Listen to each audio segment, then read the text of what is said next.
दोस्तों नमस्कार। तो आज हम जुड़ चुके हैं हमारे देश की जो सबसे ज़्यादा रक्षा करने वाले। यदि हम कहें कि हम शांति से घर में सो रहे हैं तो वो बदौलत है हमारी आर्मी की। सही है।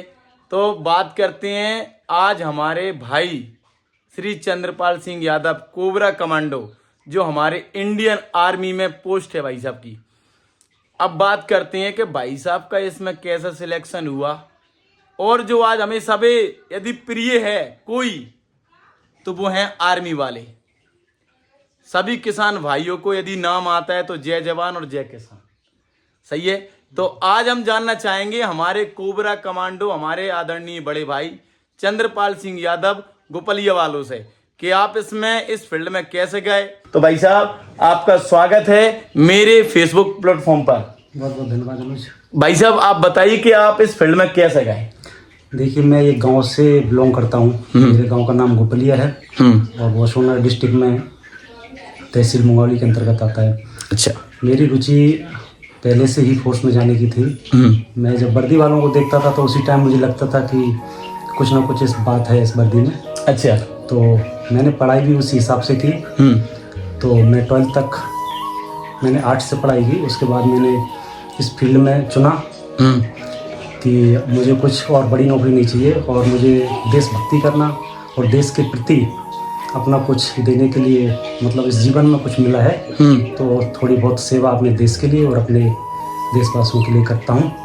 और इसमें जाने का मेरा एक ही कारण था कि इसमें देश सेवा के अलावा और हमारे यहाँ की सुरक्षा की जिम्मेदारी जो कि फोर्सेस करती है तो इसमें कहीं ना कहीं थोड़ा बहुत हमको मौका मिलता है देश सेवा करने का और उसके अलावा सामाजिक सेवा का भी हमको अवसर मिलता है।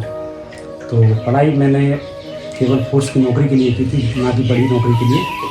तो इसकी तैयारी मैंने 2011 से की और मैंने पूरी तैयारी घर पे रह के की। अच्छा, अपने ही घर पे? हाँ, मैं पढ़ाई के साथ साथ खेलकूद मैं बहुत एक्टिव रहता था। हाँ। क्रिकेट खेलता था, वॉलीबॉल खेलता था।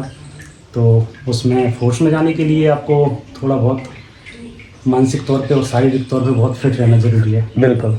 तो इसके लिए मैं आपको यही संदेश देना चाहता हूँ जो भी भाई फौज में जाना चाहते हैं तो थोड़ा बहुत फिजिकल एक्टिविटी कीजिए। अगर फौज में भी नहीं जाना चाहिए तो फिर भी अपने शरीर के लिए फिजिकल एक्टिविटी बहुत ज़रूरी है। तो इसलिए मैंने ये फोर्स के लिए मेहनत की है और घर पे ही रह के की। मैं कहीं कोचिंग नहीं गया, कहीं मैं इंस्टीट्यूट में नहीं गया बड़े में। घर पे अपनी खेती किसानी के साथ साथ मैं अपनी तैयारी भी करता था। अच्छा भाई साहब, आप कितने भाई हैं? मैं अकेला हूँ। अच्छा, अकेले हो? अकेला होने के बावजूद भी जब मैंने ये तैयारी कर रहा था तो मैंने घर वालों को नहीं बताया था कि मैं फोर्स में जाना चाहता हूँ क्योंकि वो इसके लिए मुझे सजेस्ट नहीं करते थे। मुझे घर से बाहर भी नहीं जाने देते थे क्योंकि मैं अकेला था तो घर पे ही रह के पढ़ता था। बाहर कहीं पढ़ने के लिए भी नहीं भेजते थे। उनके अंदर कुछ डर था कहीं कुछ ऐसा ना हो जाए तो मैं घर पे ही रह के पढ़ता था। कॉलेज भी जाता था, सुबह जाता था, शाम को वापस आ जाता था घर में। तो इसके लिए मेरी दादी माँ को मैं आज भी बहुत याद करता हूँ, उनको नमन करता हूँ कि उन्होंने मुझे बहुत सपोर्ट किया। आज वो हमारे बीच है नहीं क्योंकि। अच्छा भाई साहब, जैसे आपका सिलेक्शन हुआ फोर्स में तो आपको कितनी खुशी हुई थी उस दिन? देखो, मुझे खुशी तो बहुत ज़्यादा हुई थी लेकिन दुख भी मुझे हुआ था क्योंकि उस टाइम मेरी दादी मेरे साथ नहीं थी। उन्होंने जो कि मुझे बहुत सपोर्ट किया। जिनका जो सपना था उनका सपना था, उन्होंने मुझे बहुत सपोर्ट किया था। खुशी बहुत हुई थी और दुख थोड़ा घर वालों को हुआ था कि मैं फौज में जा रहा हूँ। अच्छा। तो इसके लिए आपके फादर ने परमिशन दी थी या नहीं? फादर ने तो परमिशन दे दी थी, मतलब अंदर से तो नहीं दी थी लेकिन ऊपर से वो बोलते रहते कि ठीक है कर लो। हाँ, जितना हो सके कर लेना, नहीं तो बाद में छोड़ देना। मम्मी का भी कोई वो नहीं था और मेरी पत्नी का तो बिल्कुल भी नहीं था क्योंकि उनको पता था कि फोर्स में तो घर से दूर ही रहना है। आपको 10 महीने बाहर ही रहना पड़ेगा। 2 महीने के लिए छुट्टी आओगे तब अपने परिवार के साथ आप बिता पाओगे। बाकी 10 महीने आपको देश सेवा में ही रहना है। अच्छा भाई साहब, जैसे हम सीरियल में देखते हैं, मूवी में देखते हैं आर्मी की जो ड्यूटी है, कुछ आर्मी वाले पानी में भी रह के ड्यूटी करते हैं, बरसात में भी और ठंड में भी, बर्फ गिरते समय भी। तो क्या ये भाई साहब रियल है या फिर सिर्फ सीरियल में दिखाया जाता है? सीरियल में जो दिखाया जाता है वो एक आपको एहसास कराया जाता है कि ऐसे ड्यूटी होती है, लेकिन जो ड्यूटी करते हैं ना उनको इस चीज़ का पता होता है कि फील्ड में ड्यूटी कैसे होती है। वहाँ बर्फ़ हो, पानी हो, बारिश हो, तूफान हो, कुछ भी हो, उसमें आपको कोई कॉम्प्रोमाइज़ नहीं करना है। ड्यूटी अपने ड्यूटी तौर पे ही करनी है। जो सीरियल में बताते हैं वो एक विजुअलाइजेशन होता है, लेकिन रियल में जो ड्यूटी करते हैं वो बहुत हार्ड होती है। अच्छा, उससे भी ज़्यादा हार्ड होती है।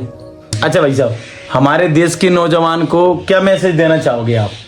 देखिए, मैं आपको केवल यही मैसेज देना चाहूँगा कि आप फोर्स के लिए ही नहीं सही, आप देश सेवा जो भी करना चाहते हैं उसके घर पे रह के भी देश सेवा कर सकते हैं, जिसमें कई सामाजिक कार्य जो हमारे इधर हैं उनको आप शामिल होकर आप देश सेवा कर सकते हैं। अगर फोर्स में जाना चाहते हैं तो बहुत अच्छी बात है। जिनका सिलेक्शन नहीं हो पा रहा है, अगर आपका सिलेक्शन नहीं हो पा रहा है, सिलेक्शन होने के लिए आपको थोड़ा सा मानसिक तौर पे और शारीरिक तौर पे मेहनत करनी पड़ेगी, और आपको केवल अपना एक लक्ष्य बना के चलना पड़ेगा कि मुझे केवल इसमें ही फोर्स में ही जाना है, तो आप बिल्कुल जा सकते हैं, उसमें कोई आपको रोक नहीं सकता।